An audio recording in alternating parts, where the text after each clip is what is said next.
I see some new rose blooms today, and so I wanted to show you. This one is Coco Loco, and this here is Princess it's been blooming for a few days. Princess Alexandria of Kent, I believe. Let me just double check on that. Yes. Here we go. I guess these are spent blooms, but look how cute these little buds are here. Princess Alexandria of Kent. And this is Prolific Bloomer. It is Our Lady of Guadalupe. And there you go. And this is a brand new one for me. And it is the Lark Ascending. Look at that. It's so pretty. It's brand new, just planted. So let's see what else we have. We have something else coming over here. This one is Angel Fleece. Oh yeah, that one's bloomed for me before, and it's gonna put in another bloom here. This one is Mother of Pearl, and it was so happy in the pot, and then I planted it in the ground, and it probably went through a little bit of a shock, but it looks like such a healthy plant. It will be fine.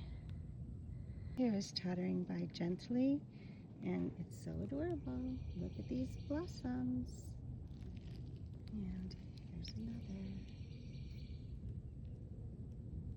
This one is a Generous Gardener, and I was told that it would shatter easily in the rain, and it didn't. We had a really torrential downpour yesterday, finally, and this is still flowering. This plant has been so awesome. It's a little one. It's adorable, but it is a Souvenir de Malmaison. There's some borage in there too. But look, it's full of buds, and it's only about, I'm gonna say 18 inches tall. It's not that tall, but prolific bloomer and does very well here in Tampa, Florida. This one is a mystery rose for me, and it's a beautiful pink, and it blooms a lot. I don't know which one it is, so if anybody here knows what this droopy, beautiful pink rose is, it is now about 3.5 feet tall, and it will come, it's budding up a lot now. Here's Olivia. She's budding up too, so it looks like she needs to get put in the ground, and she will probably be the next one. I'm just trying to figure out like colors and where things should go according to height. This one is, you know, I always get this one wrong. Oh, Moonlight in Paris, that's it. So really, really pretty. It's been blooming like crazy. I do come here and pull the leaves off for black spot though, because it seems to be a black spot magnet. But there's a lot of pink tinge when the light hits it. It's more pink and yellow on the back side here.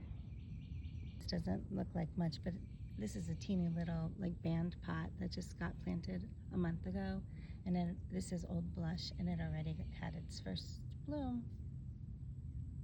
Here's a white chiffon Rose of Sharon, and another bud, bloom, and another bloom.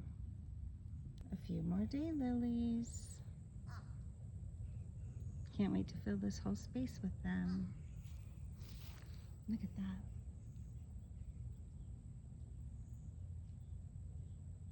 Maybe I should propagate them.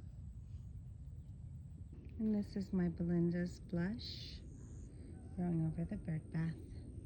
This can get, I would say, 8 feet tall, but I cut it back severely in this like early, late winter.